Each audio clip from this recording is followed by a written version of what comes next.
Hello, everyone. Welcome to a new episode of the Dissenter. I'm your host, Ricardo Lopes, and today I'm joined by Dr. Ana Puzio. She's a researcher in the Ethics of Socially Disruptive Technologies Research Programme at the University of Twente. She is a philosopher, theologian, and ethicist, and her research areas include anthropology and ethics of technology, and environmental ethics. And today we're talking about topics like social robots, anthropology, religious robots, posthumanism and transhumanism, and some other related topics. So, Dr. Puzio, welcome to the show. It's a huge pleasure to everyone. Hi, thank you.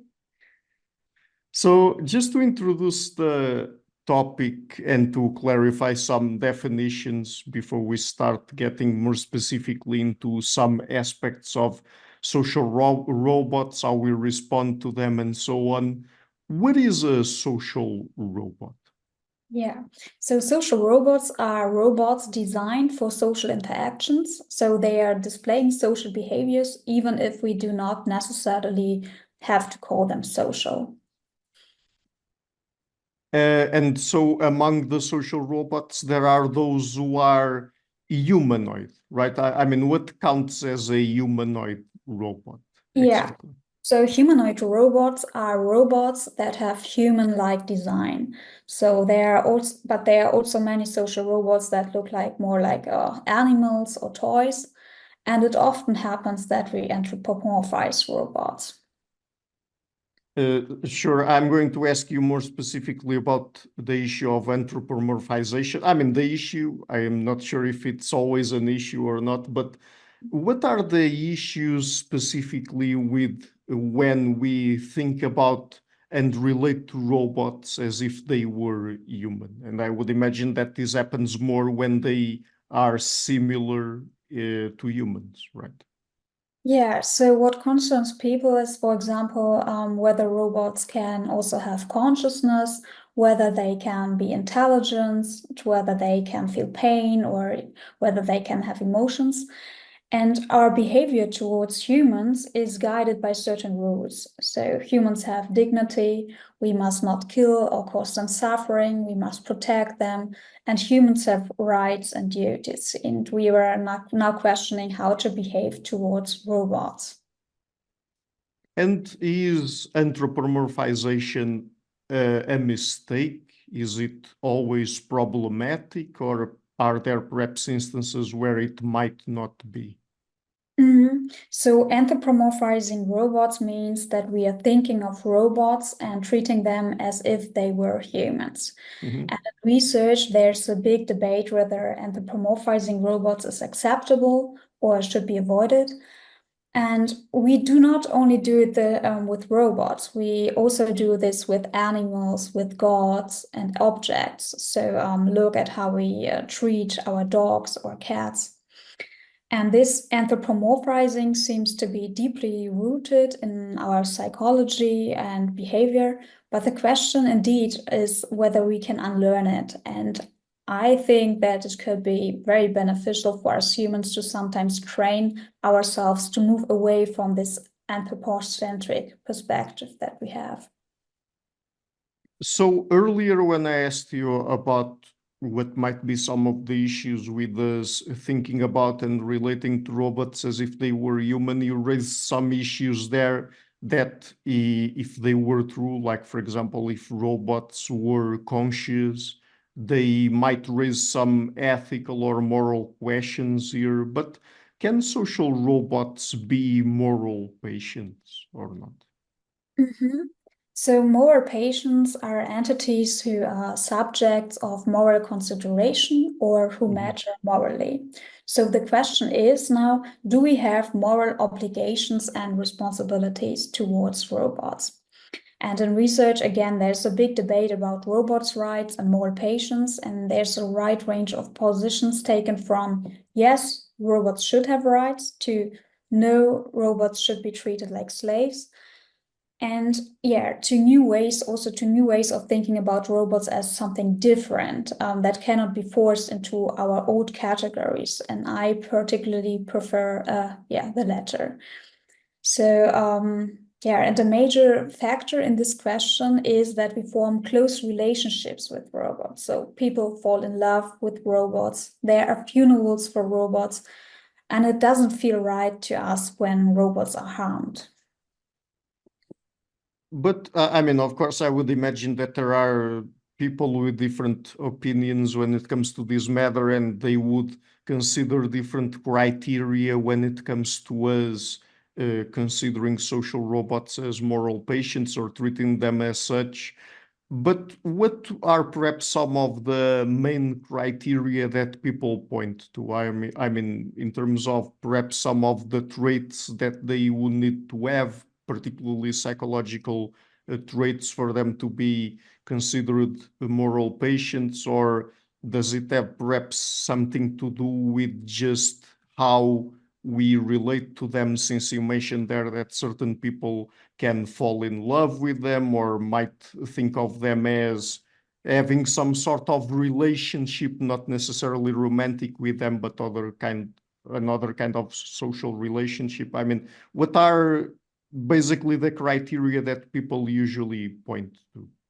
Yeah, so there's a big catalog of different criteria, and people often prefer this criterion of consciousness, for Mhm. example. There is the robot conscious or not, intelligence, emotions, then also different behaviors or capacities, abilities. And yeah, like I mentioned, the relationship we can have with those entities, because there's also this big argument that no matter whether they have consciousness or intelligence, emotions, etc., because it's also very difficult to identify these criteria also in other human and non-human beings. We say that, yeah, but in our everyday actions, we still have like this deep relationships with those entities. And yeah, I like to compare the debate that we have in the robotic context with the debate that we have in environmental ethics. So our relationship towards animals. And this debate is even longer. So how to um, whether animals are sentient beings and what is an animal or what is not alive, or whether they are intelligent, whether they have emotions. And so my key thesis is that with those kind of new relationships, those new technologies, our old ethical concepts are transformed or disrupted, and we need new criteria or new ways or new perspectives. It's interesting that you establish there a parallel with animal or environmental ethics, because actually some of these questions, when it comes to the criteria for someone or something to be considered a moral patient, are really hard to determine, right? Because we could say that, oh, I mean, it's perhaps silly for us to try to really figure out if a particular robot or artificial intelligence system is conscious or not, because we can never be certain of that. But the same could be said about non-human animals and even other humans, right? Yeah, indeed. Yeah. So this is something that also is argued by, for example, David Gankle and Mark Zuckerberg. So they show this criticism of the properties approach. So it's difficult to identify those properties, to define those properties, and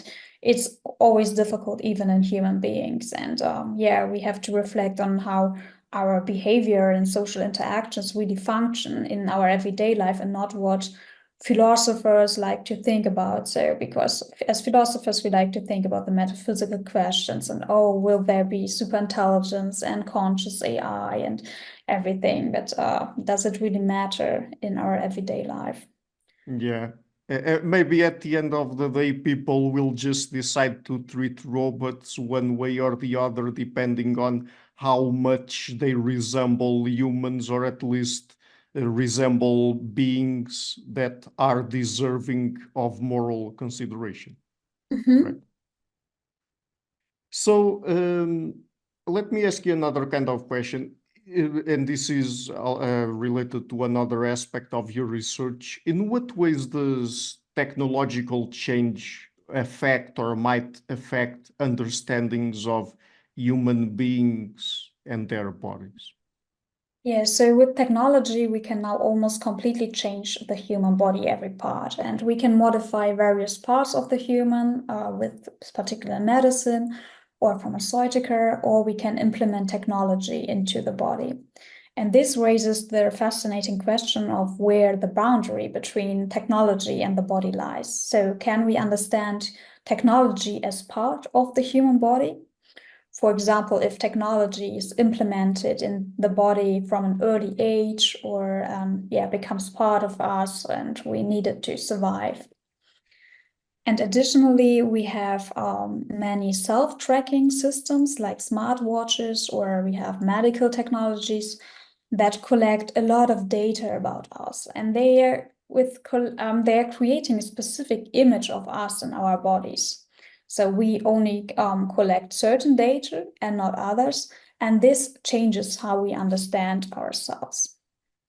That is sort of related to that idea that some people nowadays talk about of the quantified self, for example, right? Because we now have access to, if we want, of course, data from several different aspects of, for example, our physiology or even our own personality, like, for example, in terms of how we behave online and stuff like that. So it's sort of related to that kind of idea, right? Yeah, sure.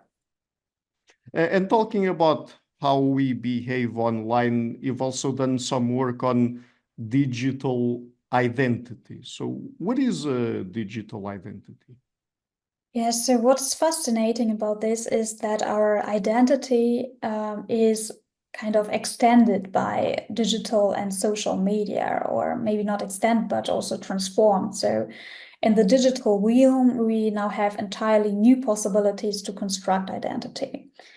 And at the same time, what happens in the digital world always affects our identity and our physical bodies. So in fact, there isn't a digital realm or a digital world, and there's no separation between the identity that we have in a non-digital world and the identity that we have in the digital world. They are always interconnected, because everything that happens on social media, with VR or augmented reality, we need our body for this, and it affects our body and our identity. So, for example, also harm. If something happens to me online, some kind of mistreatment, then it's also harm to my physical body or my identity, also in the non-digital sphere. And does this point to any form of posthumanism? Since, in your own words, you said that, I mean, us having digital identities points toward an extended or a transformed identity that we have online. Should we consider that some form of posthumanism or not? Yeah, so I distinguish between the developments. So I strictly differentiate them. So the developments that we have in the digital realm, social media, and our optimization enhancement in our society today, and then transhumanist goals, or posthumanism, because transhumanism for me is a movement with its own institutions, organization, and agenda. And the normal efforts for optimization that we have in our society today, they still differ from what transhumanism aims to achieve. But then posthumanism is a synonym of transhumanism, or are they slightly different? And they are slightly different, so it's difficult to strictly separate them. So I I built on the research from Janina Loh, and so the difference would be then that transhumanism wants to transform the human being, so like the Mhm. trans, and posthumanism, the post, wants to have wants to overcome the human being. So they rather want to have this artificial superintelligence rather than the human being, but it's difficult to separate them.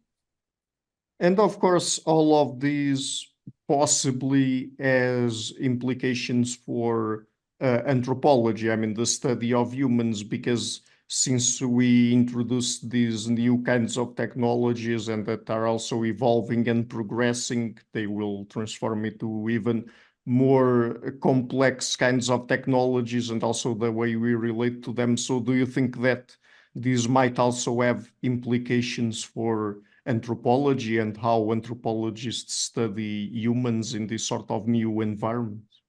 Yes, of course. So anthropology changes with new technologies. So when new technological inventions emerge, we examine and use them, and then we ask ourselves what it means to be human.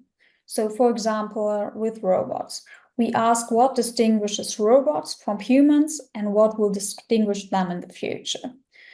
And this leads us to reconsider what emotions, consciousness, intelligence are. So technology always changes how we understand ourselves, and we can already see this in history with the invention of the clock, for example. Then people ask, "Oh, okay, what's the human body?" And then we compare the human body to the clock, and the same was then with the computer, because we have different computer models of the brain, also, or the mind, and so human beings and technology are very much connected.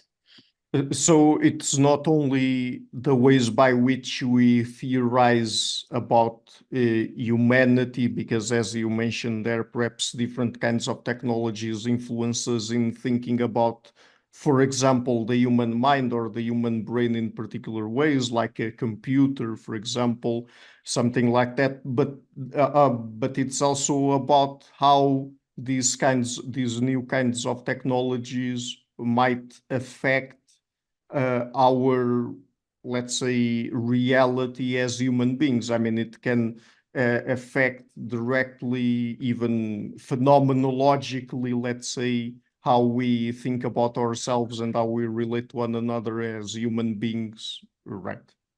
Yes, yes. We can see this with medical technologies. They are implemented into our body or influencing medical decisions, our health. Yeah, and also, yeah, it's like this.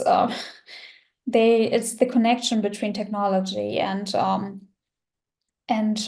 human beings. It's so close because they are shaping us, and we are giving data for them. So they are having our data, and then So we are both shaping us constantly. Yeah. So you're also a theologian and you've written actually about religious robots. So what is this idea of a religious robot? What is a religious robot? Yeah, so the question of whether robots can be religious is a difficult one. So because we first must ask, how can we identify whether someone is religious? For example, can animals be religious? And what about humans who lack certain capabilities? So I think that in the context of robotics, the question is not highly relevant to ethics, but rather fascinates us. So again, and therefore I focus more on the question whether robots can perform religious practices. And can they perform religious practices? I mean, what does that mean exactly to Yeah. perform a religious practice? Yeah, so religious robots can accompany prayers, they can lead religious ceremonies, create or generate or read religious texts and music, and then can provide guiding tours of religious buildings. Yeah, and whether they should have religious functions is a really good question. So there are many social robots for hospitals, for care, and for education, and they achieve great results in these areas. So, for example, in therapy, autism, motivation, and education, creativity. And they can sometimes do things that humans cannot. And I wonder, if we use social robots in these fields, should they also perform religious practices, or should they remain agnostic, atheistic? So I would argue that they should also have religious functions or perform religious practices, especially in the hospital context.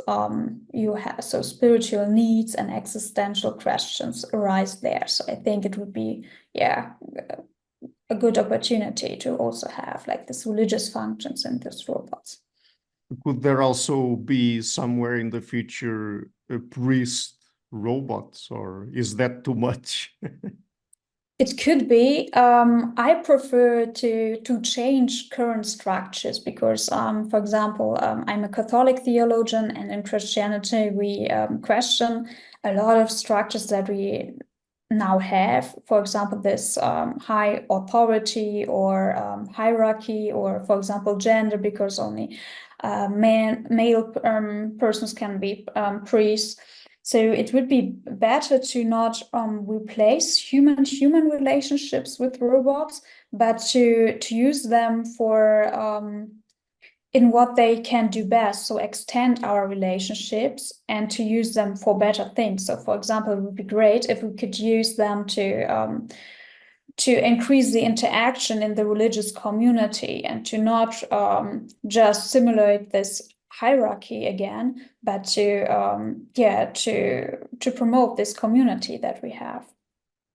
Do you think that this idea of religious robots and this issue could raise questions as to whether robots could actually believe in something religious? And if, I mean, and is that a question that we would even need to be answered? Because even talking about humans, for example, is it really necessary for someone like, for example, a priest to actually believe in what they're preaching to be uh, a priest or not? I mean, I'm not sure if you understand the question or. Yeah, could have maybe two possible answers to this.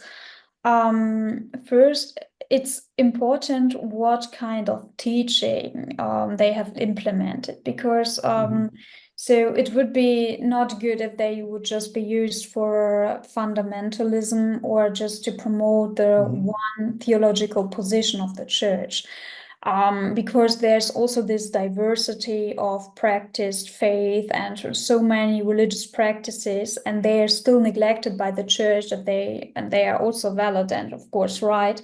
So this kind of robot should have like this some interaction modules and some flexibility and dynamic understanding. And I think that we wouldn't need a robot who's that says to us what we should do, but rather that increases our autonomy, our needs, and our thinking. So like more a sparring partner or something, and not a new boss.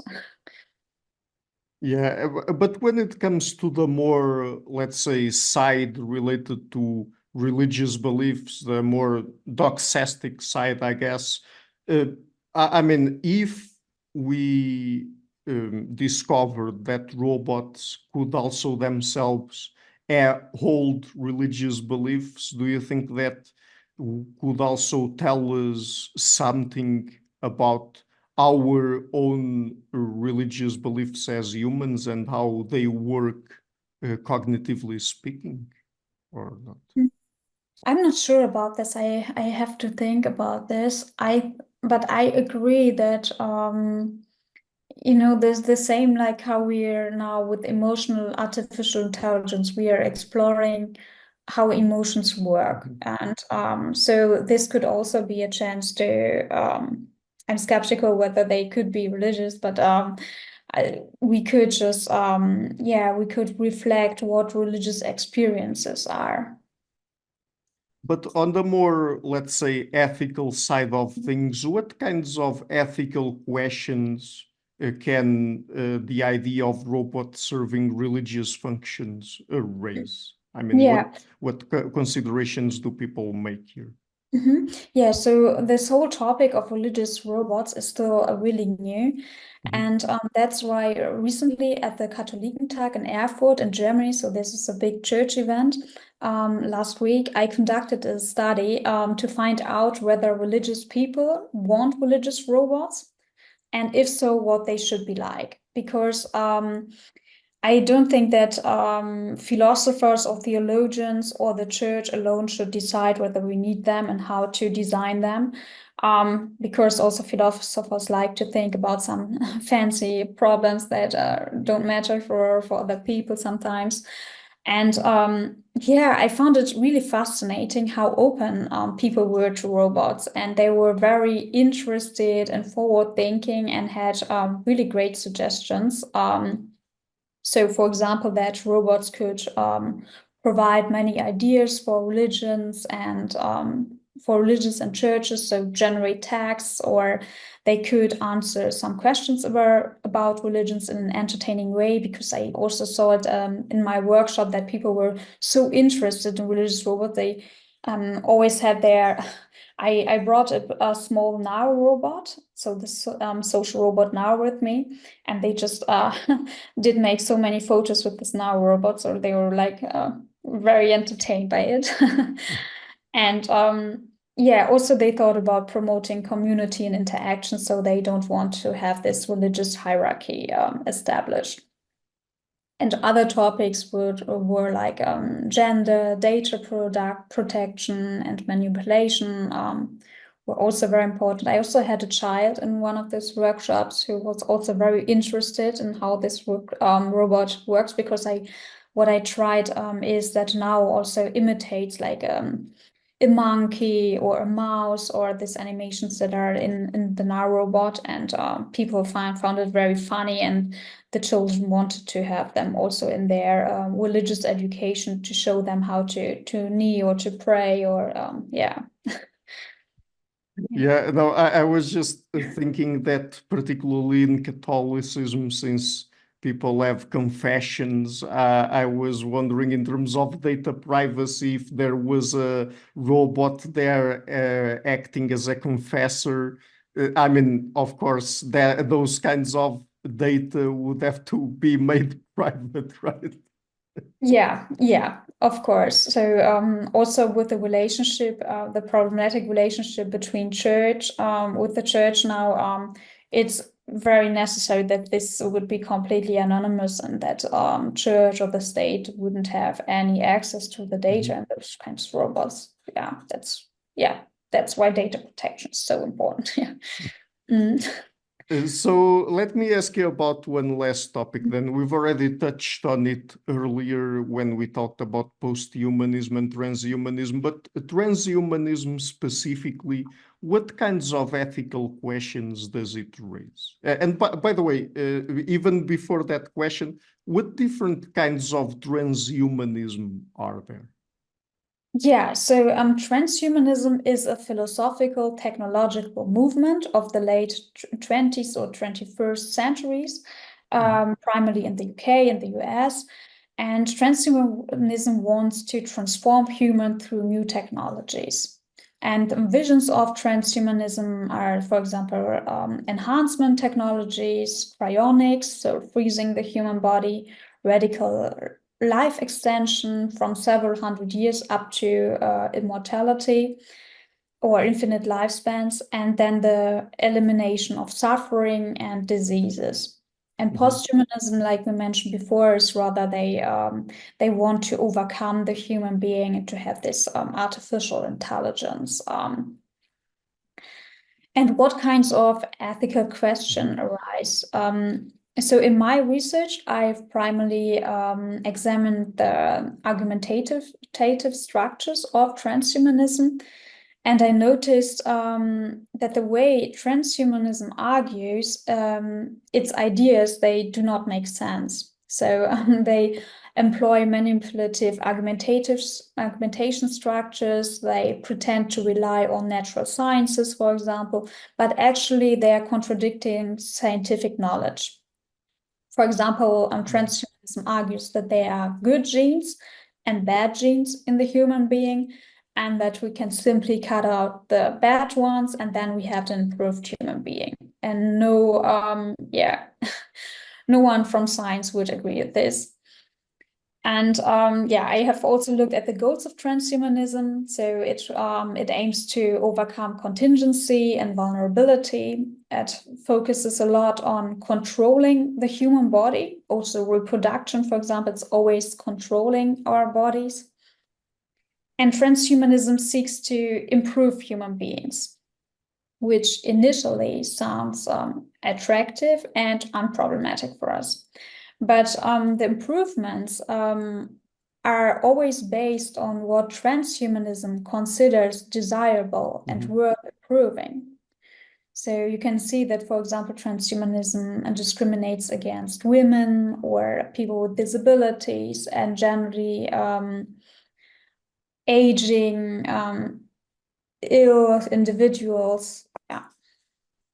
So do you think that the genetics part that you mentioned there related to how they classify perhaps certain genes as good and others bad? And I mean, this is actually something that I've talked on the show with particularly geneticists and biologists, and it doesn't make much sense, at least in 99% of the cases, to talk about good genes or bad genes. So that's already problematic. But do you think that perhaps certain branches of transhumanism where people are interested in genetics might also connect, at least in some ways, to eugenics? Yeah, it's connected with eugenics, of course, because of the discrimination of people with disabilities. So there is this very close connection, I think.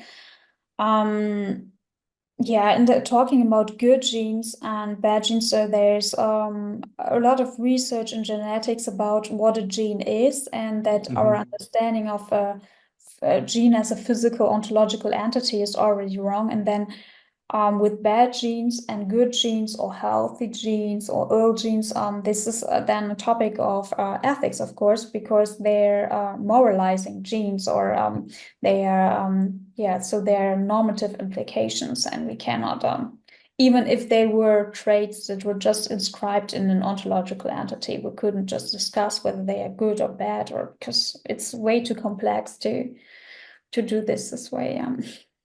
So another interesting aspect here, and that you pointed to earlier, is that by using terms like good, bad, for example, good genes, bad genes, or good traits, bad traits, and so on, or better traits, for example, they are already applying language that is non-scientific, right? Even though some of them present themselves as being scientists or science enthusiasts, and they say that whatever they are proposing is just science or objective or something like that.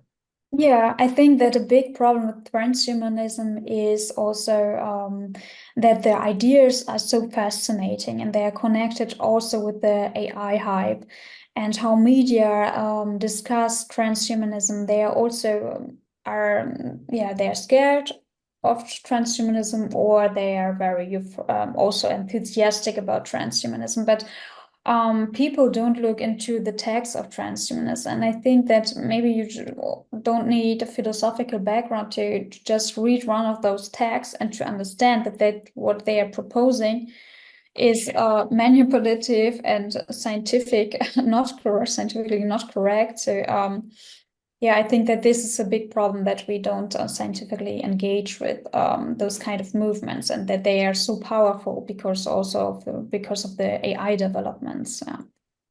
So do you think that looking at transhumanism in general, perhaps it has more negative than positive aspects to it?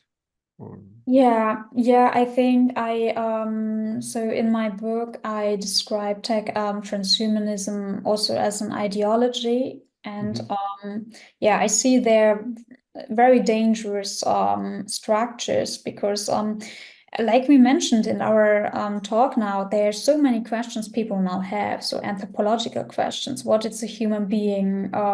What is the difference now between us and robots and AI, and what will the future look like? And we have this need for orientation in society. We need answers, and we need good explanations. And if then transhumanism comes and produces this fear or this euphoria, this is not the way that we need in this AI discourse. So let me ask you then one last question, or about one last topic. So earlier we talked about digital identities. what are some of the ethical implications of digital afterlives? Because we're already seeing, I mean, not necessarily perhaps a digital afterlife, but some people who die and they had social media and they were on other places on throughout the internet, and so they live, for example, I don't know, Facebook or Twitter behind, and they might have a digital afterlife or not, but what are some of the ethical implications of that? Mhm. Maybe first, there's also this connection between transhumanism and digital afterlife in the vision of Hmm. mind uploading. So this is the vision. So Yeah, they believe that we can upload our brains and continue to exist on a hard drive or a yeah, computer. yeah. And as I already mentioned, I'm a bit skeptical about their their visions because yeah, this overlaps the unity, the connection of the brain with the entire organism, with relationships, environment, and we cannot just we are not just our brains, and the brain cannot just exist independently. Hmm. But there's also this second area that you're mentioning, that's called death technology. So all the kinds of technologies are related to the topic of death. And so it's possible to create avatars of ourselves that continue to live after we are dead. And these avatars, they look like us, they speak like us, they can communicate with our dearest ones, even though we have already passed away. Yeah. And this is already possible today. And of course, this has great opportunities, but also ethical challenges, such as, for example, consent. So, did the deceased people want their data to be used in this way after their death? Um, of course, it's also already a topic today because we also have like VIPs and important people in publicity, and we use their data or material from them Mhm. already. Yes. Then there are questions of manipulation, especially if young children use these avatars. So, for example, Amazon, I think, advertised 1 or 2 years ago that they want to have Alexa reading grandchildren. They want to have an Alexa that has a voice of a grandmother that reads the text to their grandchildren, even if the grandmother passed away. So this could be manipulative because children don't understand that this grandmother passed away and is not reading the text to them. And a big question is that of well-being and psychological functions. So does death tech or do these technologies help us in the grieving process, Mhm. or do they hinder us? So I think that we have to explore ways where we can use them, where they benefit us, and maybe there's some functions, tasks where we don't need them, and it's maybe too problematic to use them. But what specific kinds of technologies like that do we already have available or are in the process of developing? Because I don't know much about it. Is it like chatbots or perhaps even robots themselves that are fed information? I don't know, like messages or something like that, written by the deceased person, and then it sort of reproduces their kinds of speech patterns or some of their behaviors. What do we have available? Yeah, so what we already have is chatbots. So this was also a big debate with ChatGPT in the beginning. So some years ago, that it was possible to have this large language models personalized and to have them like to create chatbots Mhm. like a deceased person. It's also possible now with all the image material that we have to have an avatar that really looks like you and behaves like you. Mm. And that, for example, I would record for my death. I would record some questions, give some answers to some questions, and then my family could ask when I'm dead some questions to me that I would just reply to. It's a bit spooky. Yeah, and I think that the next step to transfer this to robots isn't actually a big step then, because so from an ethical perspective, yes, but from a technological perspective, it's already possible to have ChatGPT and this LLMs into to transfer this, connect them with robots. So it's not difficult to connect those chatbots also to robots as well. When it comes, because at a certain point you mentioned there, people question if, I mean, us dealing with the death of loved ones in this particular way by not letting them just, I mean, die, and for us to just normally mourn their death, but actually turning or sort of turning them into chatbots or robots.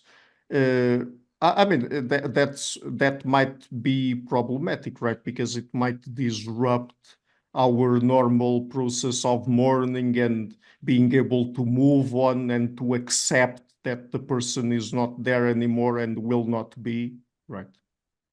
Of course, it can complicate our grieving process, but it can also help our grieving process. For example, Mm.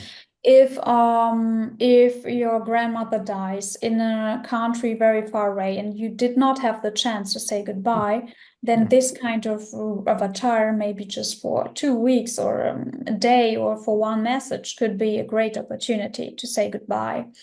Also, the grieving process is, yeah, highly subjective, psychological, difficult. So it's highly complex to understand it, but it also depends on the individual. And sometimes it's easier to have some conversations with the chatbot, or to open up, or to just repeat again the same things than to do this with a human being. Yeah. So, would you like to tell people just before we go where they can find you and your work on the internet? Yes, so I have a personal homepage, annapuzio.com. And yeah, you can find on this homepage some material, but you can also find me on social media like Twitter, Instagram, LinkedIn, and my university homepage. So yeah. So, thank you so much for doing this, Dr. Puzio. It was a fascinating conversation. Thank you. Thank you. It was a pleasure to talk to you. Thank you. Hi guys, thank you for watching this interview until the end. If you liked it, please share it, leave a like and hit the subscription button. This show is brought to you by Enlights, learning and development done differently. Check their website at enlights.com, and also please consider supporting the show on Patreon or PayPal. I would also like to give a huge thank you to my main patrons and PayPal supporters: Per Larsen, Jerry Mullerens, Frederick Sunda, Bernardo Seixas, Olaf Alex, Adam Kessel, Matthew Whittingford, Arno Wolf, Tim Hollis, Eric Alenia, John Connors, Philip Forrest Connolly, Dan Demetri, Robert Windiger, Rui Inácio, Zup, Marco Neves, Colin Holbrook, Phil Kavanagh, Michael Stormir, Samuel André, Francis Ford, Tiago Nunes, Fergal Cossen, Hal Herzog, Nuno Machado, Jonathan Labyrinth, João Linhares, Stantantia, Samuel Correia, Eric Hines, Mark Smith, João Eira, Tom Hummel, Sardas France, David Sloan Wilson, Yacila Dez Araújo, Romain Roach, Diego Londonho Correia, Yannick Punter, Dana Rusmani, Charlotte Bliss, Nicole Barbaro, Adam Hunt, Pavla Stasevski, Nelek Bach, Guy Madison, Gary G. Alman, Sam Afzal, Adrian Yeager, Paul Tolentino, João Barbosa, Julian Price, Edward Hall, Edin Bronner, Douglas Fry, Franca Bortolotti, Gabriel Ponce Cortez, Ursula Litsky, Scott, Zachary Fish, Tim Duffy, Sonny Smith, John Wiseman, Daniel Friedman, William Buckner, Paul George Arnaud,